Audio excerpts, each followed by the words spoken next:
Hello mga kasolid! Welcome back again to our YouTube vlog.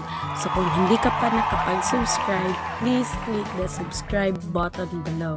For today's vlog ay ituturo ko sa inyo kung paano mag-shopback.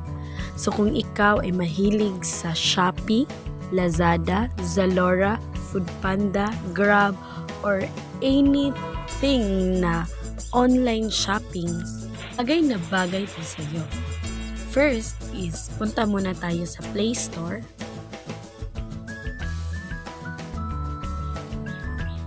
Isi-search natin ang Shopback.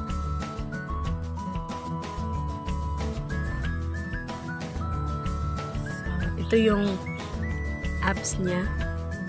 So, i-install mo lang yan. So, since nakapag-install na ako ng Shopback, i-open ko na lang siya.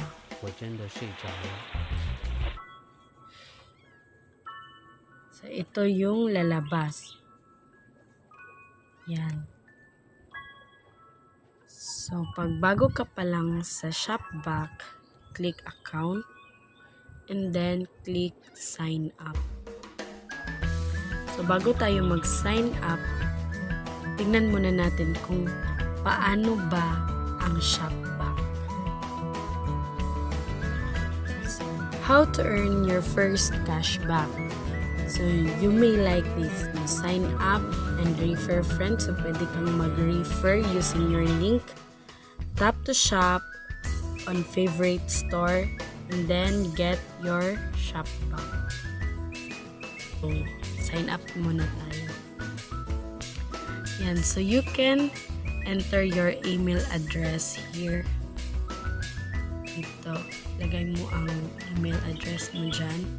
And then, if may friend ka na nag-refer sa'yo nito, pwede mong ilagay ang referral code ng friend mo. So, kung wala namang friend mo na nag-invite sa'yo sa Shopback, you can use my referral code. So, click natin ito. And then, you can enter my referral code, 8Q0ZMJ. And then, click the apply code. So, ito yung lalabas. Thank MDTV for the 100 pesos bonus and for introducing you to Shopback. Happy shopping. So, yun ang lalabas.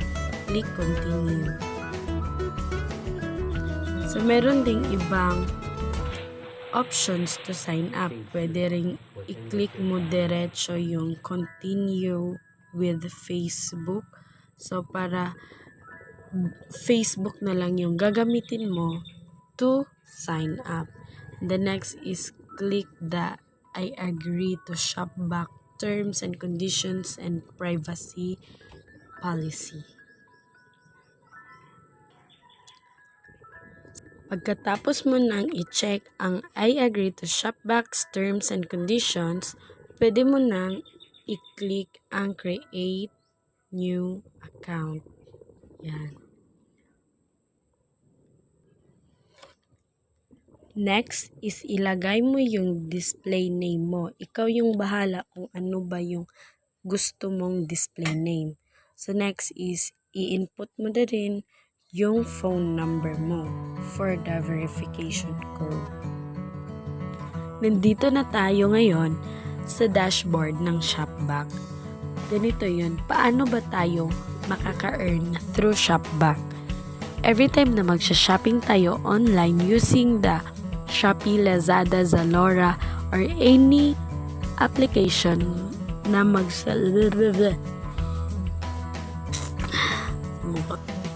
Every time na magsha-shopping tayo through Shopee, Lazada, Grab, Foodpanda, Zalora, Watsons, or any online shopping apps, ay makaka-earn tayo ng mga cashbacks. Una, hanapin natin yung application kung saan gusto natin mag-shopping. So, like me, gusto ko yung Lazada. Doon ako madalas nagsa-shopping. I-click ko ang Lazada. Yan, may lalabas na mga featured brands. May 4% cashback, 5.2 cashback. Depende sa inyo kung ano yung gusto nyong i-shopping. So, kung wala naman dyan yung mga gusto nyong i-shopping, you can click the Shop Now button. Yan. Para ma-direct ka kay Lazada. So, click natin. Yan. So, may mga infos dyan, mga notes, do's and don'ts na pwede mong basahin para mas maintindihan mo kung paano makakakuha ng cashback. Next is, i-click natin ang Continue to App button. Yan, nagdi-direct na tayo sa Lazada app. So, you can order whatever you want. Ganun pa rin yung pag-order mo and cash out.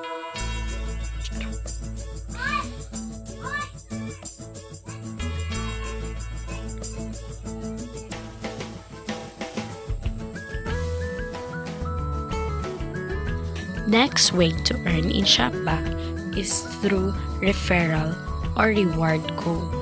Ganito yan. As you can see, merong nakalagay dyan na Shopback 100 pesos. Invite a friend and get 100 pesos cashback. Every time na may mai-invite ka na friend to install the app using your referral link, or the third way to earn in Shopback is through answering surveys. Paano ba mag-answer ng surveys? Malalaman mo lang yon pag updated yung ginagamit mong Gmail or email account. Kailangan updated talaga ang ginagamit mong email kasi dun magme-message ang Shopback sa'yo kung may available ng mga survey. So, i-click mo yon, madadirect ka na agad sa survey wall ng Shopback at dun maaari ka nang mag-answer ng surveys. Kada surveys ay hindi pare-pareho ang points. May mataas ang points, meron ding mababa. So, sa akin, ito pa yung earnings ko, 111.56. So, ngayon ko lang kasi ito nalaman na may maganda palang app na para sa mga nag-o-online shoppings. So, kung ikaw ay mahilig mag-shopping, so, why not try to install this Shopback? Para naman, at least, lagi kang nagsha-shopping, meron ding mga bumabalik na mga cashback sa iyo. Paano ba mag-invite ng friend? O paano ba mag-invite using your referral link? Ganito po yon. Click mo po yung account mo. Next, may makikita ka dito na invite a friend.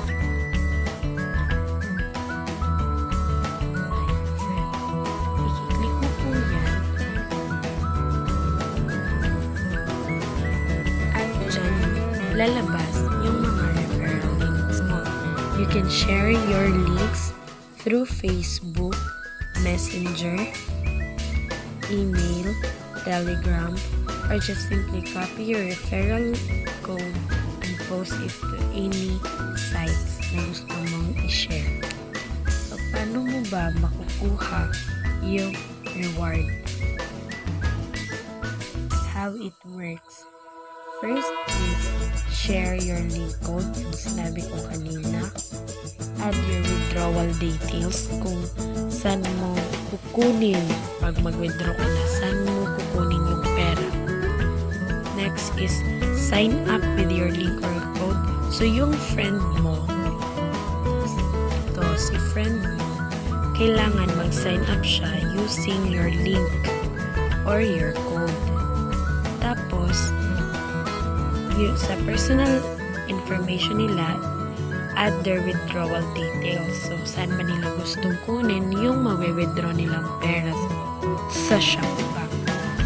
For example, GCash, PayPal, or PayMaya.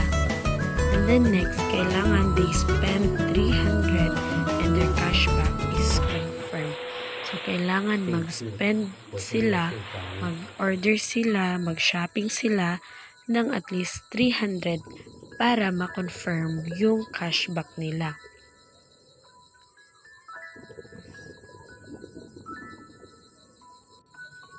O reward code, kayong dalawa ay makakatanggap ng tig 100. So, ikaw na nag-refer sa kanya ay makakatanggap ka ng 100 pesos cashback bonus. At siya naman na nag-enter ng referral mo, makakatanggap din siya ng 100 cashback bonus.